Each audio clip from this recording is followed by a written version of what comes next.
Isang mapagpalang araw para sa ating lahat mga ka-Livewire, and once again, welcome to Livewire TV. Kung kayo'y bago pa lamang sa aming YouTube channel, huwag kalimutang mag-subscribe at pakiclick nyo na rin ang bell icon para updated kayo sa aming mga susunod na videos.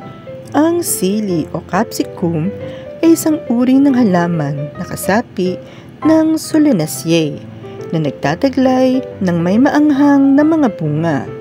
May iba't ibang klase rin ng sili at nakadepende rito ang taglay nitong anghang. Iba't ibang gamit nila sa pagluluto mula sa pagiging gulay hanggang sa paggamit rito bilang isang pampalasa.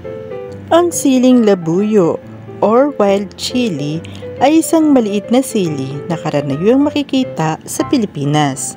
Ang iba pang lokal na tawag rito ay chiling bundok, siling palay, pasitis at pasite.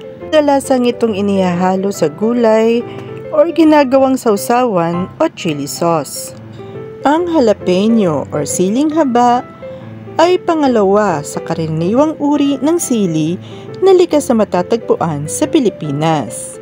Ang bunga nito ay lumalaki ng 5 to 7 centimeters at kulay matingkad na berde. Bagamat may taglay itong anghang, ito ay katamtaman lang at mas kaunti ang pagkaanghang kumpara sa siling labuyo. Ang siling haba ay karaniwang isinasangkap sa mga lutuing Pinoy katulad ng dynamite, dinuguan, pinangat, kilawin, paksiw, sisig, at iba pang lutuin na nilalahukan ng kaunting anghang. Ang siling pula naman o mas kilala bilang bell pepper ay ang isang hugis kampanang prutas na iba't iba ang kulay. May pula, dilaw, kahel at berde. Ang siling pula ay sinasama sa grupo na hindi masyadong maanghang na mga uri ng sili bilang isang matamis na sili or sweet pepper. Ito ay kadalasang inilalagay sa afritada at pizza. Ang gusto chili or purple chili ay isang uri ng sili na nag-iiba-iba ang kulay. Mula pagka-berde, nagiging pula hanggang sa isang matingkad na violet. At ang ahang nito ay tulad ng isang siling labuyo. Ang habanero chili o siling diablo naman ay isang klase ng sili na pinakamaanghang sa lahat. Ngunit alam niyo ba na marami palang benepisyo ang naidudulot ng pagkain ng sili sa ating katawan? Ang sili ay nagtataglay ng mga bitamina at minerals tulad ng vitamin A, B6, C at K. Meron din itong copper at potassium. Ang capsaicin ay ang pangunahing compound na naroon sa cayenne pepper na nagtataglay ng pain desensitization at analgesic property na kapaki-pakinabang para sa malalang sakit na nauugnay sa sakit na rheumatoid arthritis, post-herpetic neuralgia, diabetic neuropathy, at iba pang sakit na syndrome. Mayroon din itong anti-inflammatory, bactericidal, antifungal, at anti-diabetic properties. Binabawasan ng capsaicin ang dami ng substance P na isang neuropeptide na responsable sa mga inflammatory processes. Ginagamot ng capsaicin ang mga pananakit ng hindi naapektuhan ang iba pang aspeto ng nervous system.